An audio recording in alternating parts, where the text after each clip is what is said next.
1 रुपए सही करने के मिलने थे वो चले गए और 25 पैसे जो आपने कमाए वो चले गए, मतलब टोटल नुकसान 1.25 का है। तो इससे बचिए। कैसे याद कैसे करेंगे, आर्टिकल नंबर कैसे याद करेंगे मैम? हमें तो ऐसे कुछ हवा सा लग रहा है मैम, नहीं होगा हमसे, है ना? बहुत सारे बच्चे ज्योग्राफी बनोगे तो अधिकार तो पता होने चाहिए ना, क्या सही है क्या गलत है। जब आप साइंस को लेकर चलते हो तो आप ये सबसे निकलेक्टेड मैं कहूँगी कि सब्जेक्ट है जिसमें बच्चा ध्यान नहीं देता। नमस्कार साथियों, आप सभी का इंजीनियर्स वाला के ऑफिशियल यूट्यूब चैनल पे स्वागत है। एसएससी जेईई 2025 तकरीबन 4 महीने बचे हैं और नॉन टेक एक बहुत मेजर रोल प्ले करता है। अगर आप सीबीटी 1 की बात करें तो 200 क्वेश्चंस हैं, 200 नंबर हैं, जिसमें से 100 क्वेश्चन और 100 नंबर नॉन टेक के होते हैं। और ये बात मैं बहुत विश्वास के साथ कह सकता हूं कि आप बहुत अच्छा स्कोर कर सकते हैं। अगर आप रीजनिंग की बात करें तो आप 48-49 नंबर आपके कहीं नहीं गए।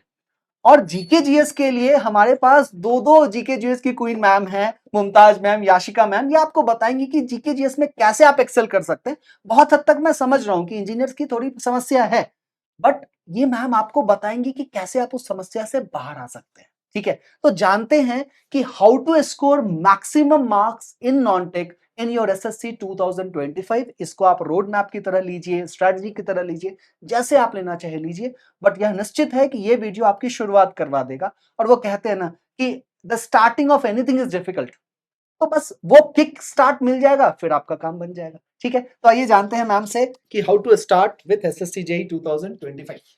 फर्स्टली हाय एवरीवन, सर ने बात तो बिल्कुल सही कही है। सर की बात ना वैसे थोड़ी ध्यान से सुनने वाली होती है। और आज के ये सेशन में हम आपका टाइम ज़्यादा नहीं लेंगे, बट जो प्रोडक्टिविटी की बातें हम करेंगे ना वो आपको इस जर्नी में बहुत इजी कर देगी। सो आइए स्टार्ट करते हैं।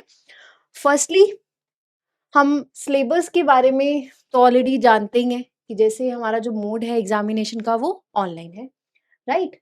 उसके बाद हमारे पास जनरल इंटेलिजेंस है, रीजनिंग है जो सर आपको पढ़ाते हैं। जनरल अवेयरनेस के लिए आपकी मुमताज मैम है जो क्लास लेती है करंट अफेयर्स की, और इसके बीच में आपकी साइंस आती है, साइंस मैं आपको पढ़ाऊंगी।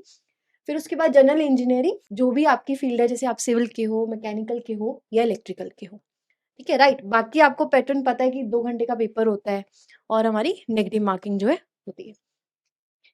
इसके आगे बेसिकली हमारा जो CB2 SSC जेईई का पेपर मोड 2 आता है, ऑनलाइन मोड है। अगेन इसमें अगर आप देखोगे आपके part first, part second, part third जो भी आपके टेक्निकल सब्जेक्ट्स हैं उसमें से पेपर आता है। अब मैं यहाँ पे आपको बता क्यों रही हूँ, देखो बेसिक चीजें जानना ना बहुत इंपॉर्टेंट होता है। कई बार माइंड में स्किप कर जाती हैं। जो बेस होता है वो स्ट्रांग होना चाहिए, आपको माइंड में पता होना चाहिए कहाँ से क्वेश्चंस कितने आते हैं।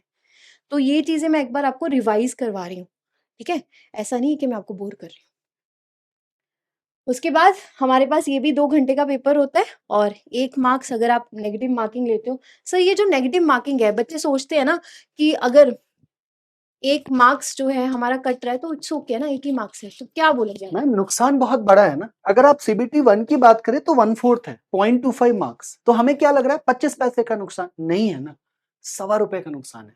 1 रुपए सही करने के मिलने थे वो चले गए और 25 पैसे जो आपने कमाए वो चले गए, मतलब टोटल नुकसान 1.25 का है। तो इससे बचिए।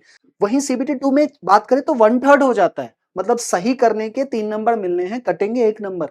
तो यहाँ पे आपका बहुत फिर से वही 1.33 आप कह सकते हैं। तो नुकसान है, नेगेटिव से बचना है। और नॉन टेक की बात करें ना तो देखिए रीजनिंग में देयर आर लो चांसेस कि नेगेटिव मार्किंग होगा, क्योंकि कैलकुलेटिव है। अब 2 4 6 8 आगे का नहीं पता है तो नहीं पता है, आप मन से कुछ भी नहीं करेंगे। बट यूजुअली इंजीनियर्स क्या करते हैं, हिस्ट्री में, पॉलिटी में हम सोचने लगते हैं। और मैम मैंने ऐसा ऐसा भी एक्सपीरियंस किया है। लेट्स सपोज मैं बहुत बेसिक एग्जांपल लूं कि भारत के पहले प्रधानमंत्री कौन। अब अधिकांश याद रहता है, हम गलती से भूल गए। अब हमें इतनी सी बातें याद हैं कि बच्चे उन्हें चाचा बुलाते थे, गुलाब का फूल लगाते थे। ये बात सोचते सोचते ना हम पंखा को देख लेते हैं और हमें दिखता है अच्छा पंखा ओरिएंट का है, खेतान का क्यों नहीं है, हमारे चाचा के घर तो खेतान का है। अब भावनाओं में बहना शुरू कर जाते हैं। तो इनसे बचना बहुत आवश्यक है। ठीक है, मुझे तो लगता है सर इंजीनियर्स जो होते हैं ना वो बहुत स्मार्ट होते हैं, वो आंसर निकाल लेंगे।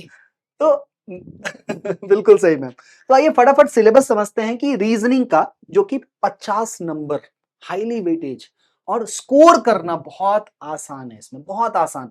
मुझे ऐसा लगता है ना कि आप 20 से 25 क्लासेस करें, तकरीबन 40 से 45 घंटे दें अगर क्लासेस के लिए, और थोड़ा सा अपने प्रैक्टिस के लिए, तो आप बहुत अच्छा एक्सेल कर सकते हैं इसमें, बहुत अच्छा स्कोर कर सकते हैं। मुझे नहीं लगता है कि आपके 47-48 नंबर कहीं जाएँ। मैं एसएससी जेईई 2023 की बात करूँ, 2024 की बात करूँ, और कहीं न कहीं वैसा ही 2025 भी होगा, और समय आधा घंटा से पहले आप इसको कवर कर सकते हैं। सो टॉपिक्स नॉर्मल हैं, analogy, similarities, differences, space visualization, ये हूबहू वो टॉपिक्स है जो एसएससी जेईई ने अपने वेबसाइट पे निकाले हैं। कुछ इसके सब पार्ट्स मिलते हैं, तो वो हम क्लासेस में डिस्कस करते हैं, ठीक है। नेक्स्ट पार्ट के लिए मैं मैम को बोलूंगा कि जनरल अवेयरनेस का सिलेबस मैम एक बार डिस्कस करते हैं बच्चों के साथ। सर जनरल अवेयरनेस ना काफी टाइम से मैं बच्चों को पढ़ा रही हूँ, और खास तौर पे सबसे ज्यादा मजा, मैं आपको सच बता रही हूँ मैम, ये इंजीनियर्स को पढ़ाने में आता है।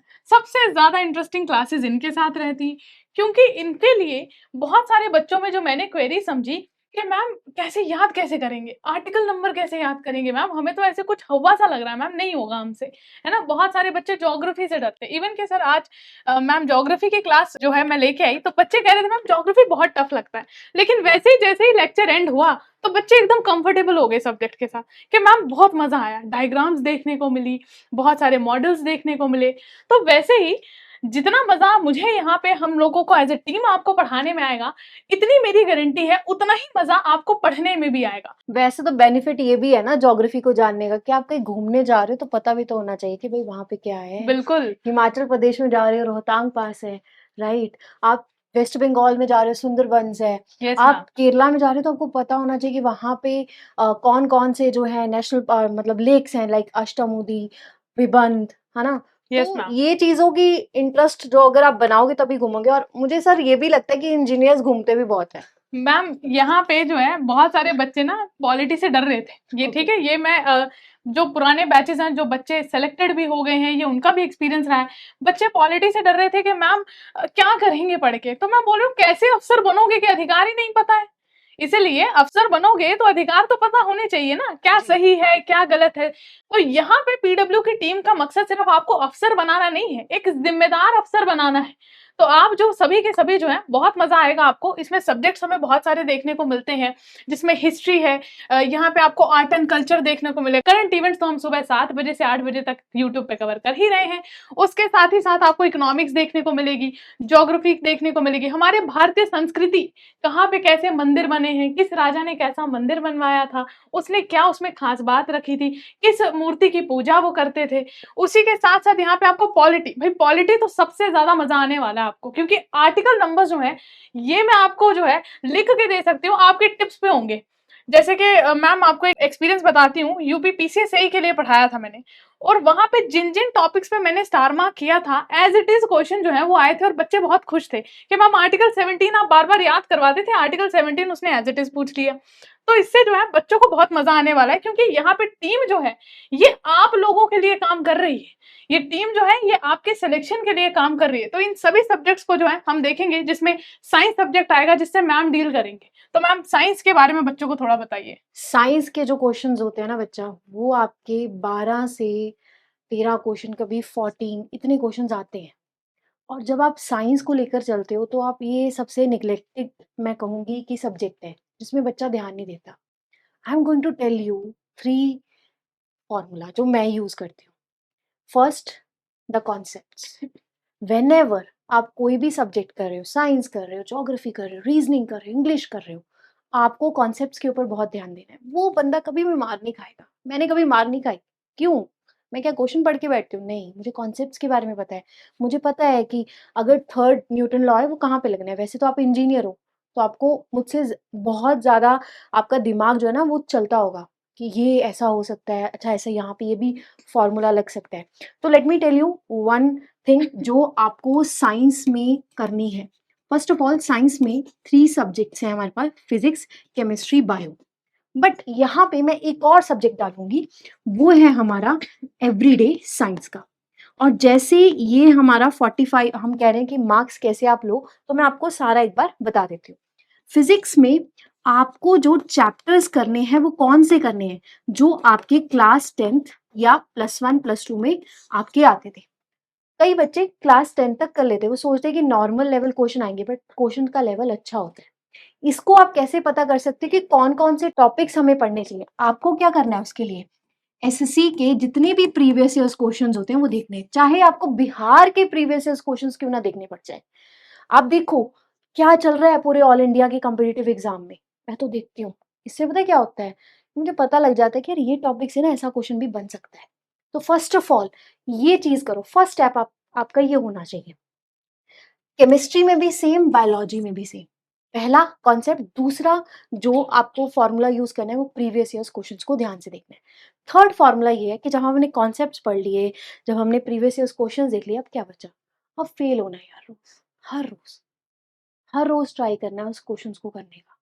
कि जितना आप क्वेश्चंस प्रैक्टिस करोगे, मैं कहती हूँ ना, जितना आप प्रैक्टिस में ब्लीड होगे ना, उतना ज़्यादा आप बेटर एग्जाम में कर पाओगे। कि सपोज करो कि अगर यशिका मैम ने फर्स्ट क्लास ली है, उसमें मैम फंबल करेंगे, बट अगर यशिका मैम की ये 25,000 लाइव क्लास में से है तो मैम फंबल करेंगे नहीं, मैम कैमरा से घबराएंगे नहीं। तो ये एग्जाम्पल मैं दे रही हूँ, जो मैं फील कर रही हूँ वो मैं आपको बता रही हूँ। सो ये स्ट्रैटेजी आपको यूज करनी है। अब एक सेशन में और लेकर आऊंगी, क्योंकि ये सेशन थोड़ा बड़ा हो जाएगा, कि फिजिक्स, केमिस्ट्री, बायोलॉजी या एवरीडे साइंस में हमें क्या करना है, क्या क्या टॉपिक्स पढ़ने हैं। और इस चीज़ का आप थोड़ा सा वेट करो, क्योंकि मैं चाहती हूँ कि आप कॉपी पेन लिखो, कॉपी पेन लो और लिखो, और हम डिटेल से बात करें। क्यों सर, पूरी डिटेल में बात हम तब करेंगे ना। बिल्कुल मैम, बिल्कुल। तो ये एक बहुत ही शानदार सी स्ट्रेटजी कह लीजिए, रोड मैप कह लीजिए, लेकिन एक ठीक ठाक ब्यौरा था। सिलेबस को समझा, क्या पैटर्न है इसको समझा, क्या टॉपिक्स है ये समझा, और सबसे इंपॉर्टेंट बात, इनको करना कैसे है और कौन कौन सी चीजों को सीखना है ये हमने समझा। ठीक है, तो यहां से आप शुरुआत कीजिए। थोड़ी सी कठिनाई आएंगी, बट हम हैं आपके साथ। हम आपके लिए अच्छे अच्छे सेशंस लेके आएंगे और इस प्रकार से नॉनटेक में एक्सेल करेंगे। देखिए, बिना नॉनटेक के सिलेक्शन नामुमकिन है, इस बात को समझिए। आप टेक्निकल के सहारे नहीं बैठ सकते हैं। आपका सीबीटी 1 निकलेगा तभी आपकी टेक्निकल की नॉलेज चेक की जाएगी, इस बात को समझिए। ठीक है, so this was the discussion ma'am. मैं उम्मीद करता हूं हम लोग ने सारी चीजों को कवर किया है। हम ऐसे और इंटरेस्टिंग और हेल्पफुल वीडियोस आपके लिए लेके आएंगे। जुड़े रहिए चैनल के साथ। That is all for today. Take care, stay blessed. Okay, thank you guys. All the very best.